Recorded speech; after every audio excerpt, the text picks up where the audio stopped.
Well, look at us go.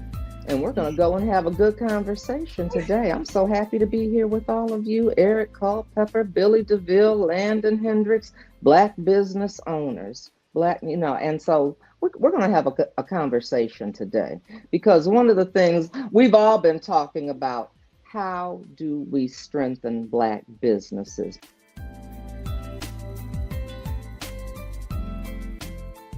And I believe, Claude Anderson said it best, who wrote the book Powernomics.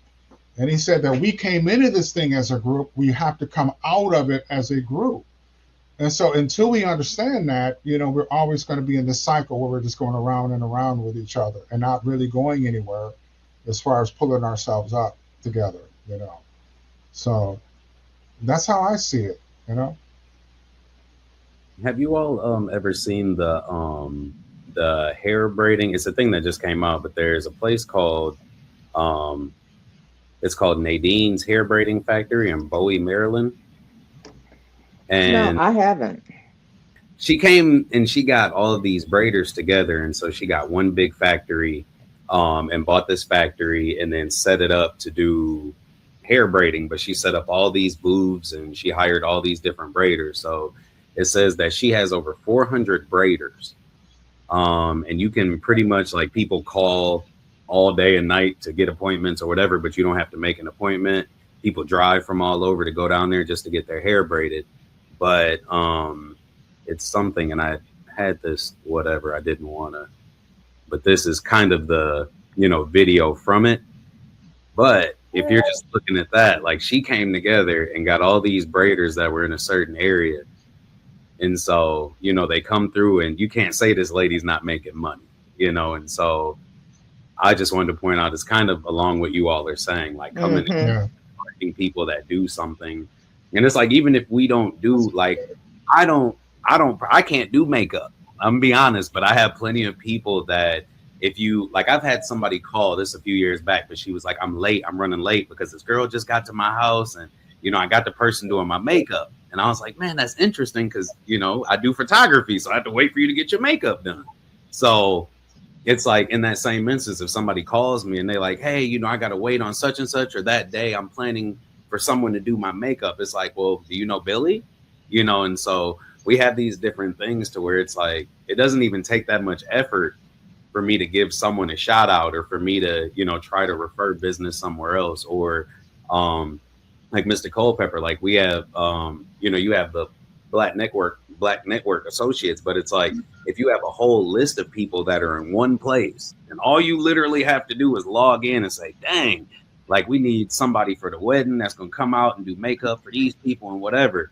Now we're able to go on a list and find somewhere that we all agree the person that we use, so we have a reputable list that we can use. So with me, I think, like I said, that trust kind of hurts, but it's like, until someone really gets a status in our community, that's when we trust them to come out and do stuff for us. But it's like, if we all can just establish trust, and like Billy said, and like you said, Dr. Culpepper and Dr. Weaver, if we all can just establish trust and then figure out the backgrounds of who we're working with, then I think that that'll be a big thing to overcome as well. I mean, for me, it's a big thing, but yeah. But that's what we were trying to create in our nonprofit. You mentioned Black Networks Associates, and so we created an online platform. And so this is another way that you can be able to connect, and you can see what people's intentions are when you can look and you can see their credentials, you can see the work that they're doing in the community, things like that. But more important, it creates a hub, like what you were saying. If you got you need somebody to do a particular thing, you can go there and it connects us. So you might have somebody in New York, or you might have somebody in California, or it creates a vast network of Black people to be able to connect with on a national level. Now, the reason we did that online is because if you look at some of the physical establishment from years ago, they were bombed or destroyed or tore down and things like that. So we created an online community so that couldn't be destroyed. It's online. And so, that way there's some place we can meet in cyberspace, and we can do these collaborations. We can have these partnerships, and we can be able to connect and create these resources. So a lot of times you don't know what you don't know. So if you know that, there's going to be ARPA money coming down, there's going to be government funding, there's going to be another program, you can say, hey, look, by the way, we have money that's coming in this different silo. And so somebody can say, well, Mm-hmm. yeah, I didn't know about that. And so it connects us in a way, because typically what you find out is we're the last ones to know about a program when it's involving money.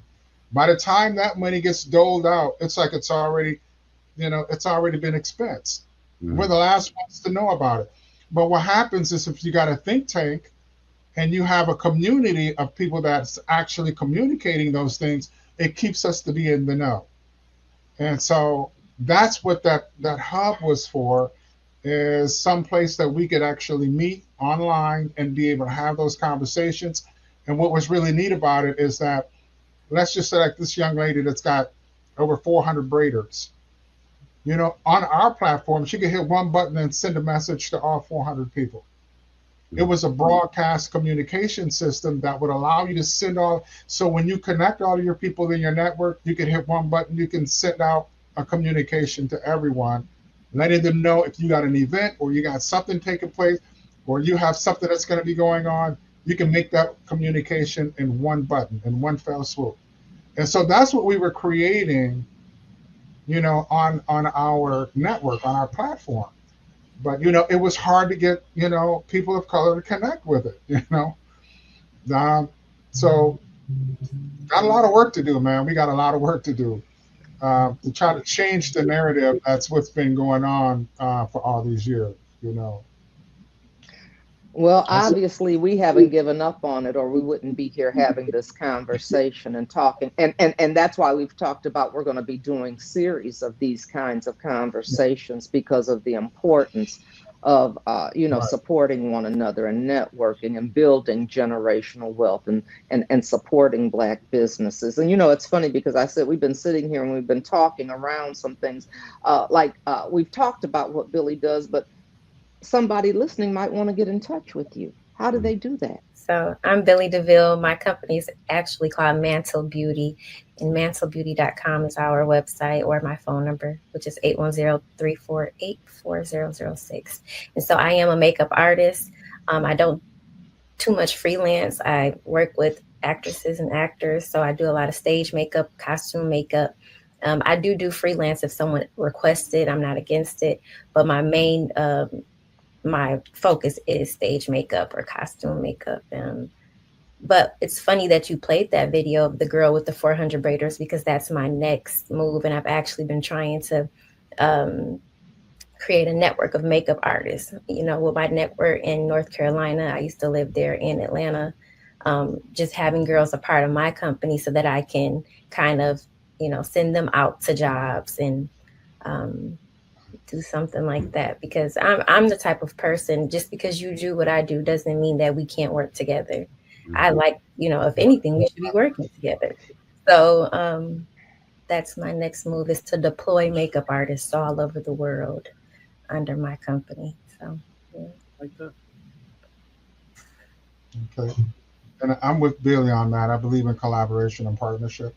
Mhm. My name is Eric Culpepper. I'm the CEO and principal agent of a national insurance agency called Mid Michigan Health Insurance Advisor. We have over 100 insurance agents in our broker division. We do property and casualty. We do uh, employee benefits. We do 401k. Um, we also provide uh, 401(b)(3)s for government accounts. And so my organization has started in 2009. We've grown to over, I want to say, 1,000 business accounts that we have today. We have a national footprint, and we're still growing. We're actually just creating a launch for our broker division. We're going to be adding at least 300 more agents to our broker division. And so, I always pride myself on what Billy was talking about with, partnerships and collaborations, because, you know, my organization wouldn't have grown to the size that it is without my broker division. The way the insurance industry works is it has hierarchies, it's got levels. And so what we did is decided to bring in independent agents and network them together in a way that we can create overlay support to our employer groups. And so by doing that, we get what we call production overrides off of their work. And so that's how we were able to grow. And so we do the marketing and the support, and we provide resources to our insurance agents so that they can go out unencumbered, so that they can be able to focus on working with their clients. And we do a lot of the back end support with doing the marketing and um, some of the other business aspects for our agent. So that's it. And I'll say real quick, I'm Landon Hendricks, owner of Hendricks Studios and co-producer, I guess. Yeah, that'd be my title. Mm-hmm. Co-producer at Urban News Station. Right. Um, and with it, I've been in business since 2017. So just trying to capture life's greatest moments. And that's why I started doing everything that I do. So I realized I had a good eye for editing and a good eye for photography and just kind of capturing what needs to be captured. And so I try to go to a place, we get everything done, we're in and out, and try to keep everything as professional as possible. So with it, one of my goals with the company was to eventually help, and I actually was able to help one kid. I started, I did accomplish part of my goal, but it's to start something to where I can help the youth have something to do. So, just how they do basketball or sports, a lot of kids aren't into sports. My oldest child is not a sports person, but he loves editing, so giving people an opportunity and another place to go to where they can learn a different skill. So I was able to help a kid. He got a camera. We got him a camera, and now he's in Detroit. And he started his own company. And sometimes he's one of the people I call, and I'm like, "Hey, how you doing?" And he always has work or has stuff to offer. But if we can have that in our community, that's something that I want to be able to bring to our community. So. Can I say something real quick? Earlier, when you were talking, Landon, about us knowing people and not referring them. Now, I have a 13-year-old who's very interested in cameras. And I would have never known to refer him to you to teach him and set him up like that, because I didn't know that that was like a passion of yours. I think sometimes too, we don't market ourselves enough, because if you look at McDonald's, their commercial comes on every hour. That's a note to take. We should push ourselves, push our business out there a little bit more so people can know. Because although I know you are a videographer, I didn't think of you when it came to my son, when he kept saying, "Mom, I want to get this camera and I want to learn." I didn't think of you. But now that I know that that's something you do with youth, you're the first person I think of. So I think we have a responsibility too to push it out there, because people don't know that I do makeup sometime, but I don't push it out there a lot because I try to go find my clients through contract work. And so I'm speaking to myself also. No, yeah, I don't think we kind of recycle what we do in a way that people can remember us. So, yeah. That's funny. I was listening to you talk about something that Billy said, and when she was saying how, I can work with other makeup artists. The other thing is we learn from each other. You learn different tricks of the trade. You can pool your resources together when you're getting makeup and different kinds of things. Where we can cut costs and be more economically. What is the word I'm looking for? Um, Eric, I thought you were going to give me the word, but but we could be, more fiscally responsible. I'll just say that. But I am Karen Weaver. I'm the co-host and producer for Black Money Matters, but we bring information like this and other topics on a platform called Urban News Station. And it's funny. I guess I'll end with saying, something we were talking about earlier is working in silos, because of sometimes the mentality is, I have to fend for myself. But I saw this quote, and it was, I don't remember who it was, but it said networking is more about farming than it is hunting. It's about cultivating relationships. And that's what you talked about, Eric. You were alluding to that, Billy, when you were saying how we don't do certain things, and Landon was saying the same thing. So if we think about it as about relationships and farming, and we're not hunting each other, but we're trying to build that safety net Mhm. for each other. I think that's a good way for us to, to end. But I would also like people, as they listen to these conversations, if there are topics that you want us to cover, that you have, interest in, send it to us.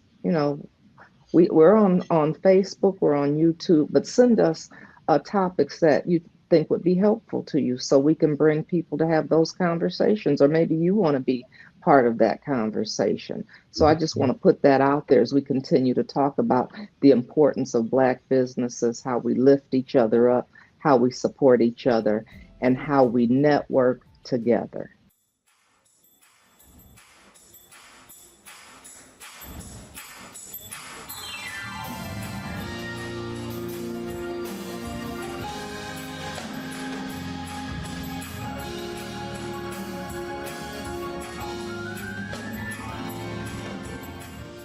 I'm excited to watch the new upcoming performance. Come on down to the McCree and enjoy it with me.